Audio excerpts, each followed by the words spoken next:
Hello, I'm the Pedantic Potato, and today I'm going to be showing you a quick guide for gathering flower sand in Dune Awakening.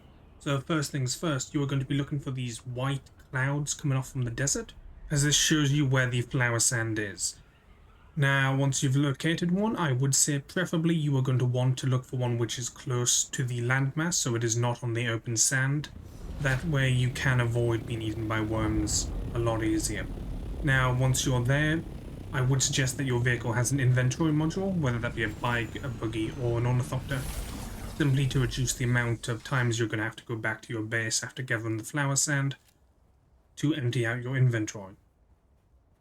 Now, once you are actually out onto the desert, this location isn't on open sand despite how it looks. So that allows me to simply fire my compactor at the flower sand to gather it, without fearing the appearance of a worm.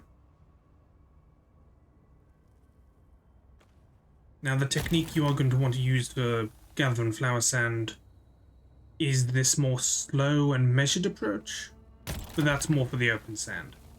On the landlocked sand, you can just rapid fire.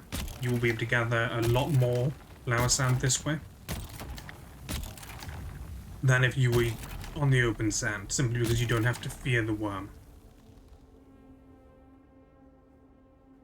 Now, by me simply doing a demonstration here and not going for every spot of flower sand available, on this landlocked sand, I guess that's what we'll call it, I'm going to gain almost 1,000 flower sand.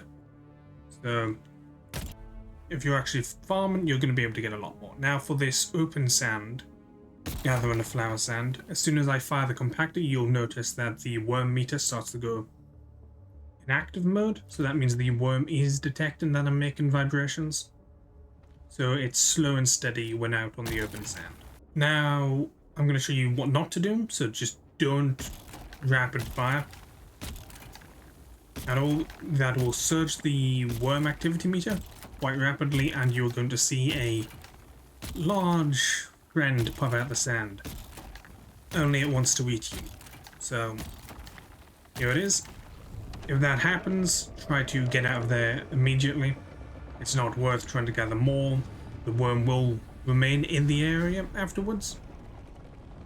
So if it's on the open sand, you're more than likely going to trigger the worm to come back again and again. It's just not worth it, so move on to another spot.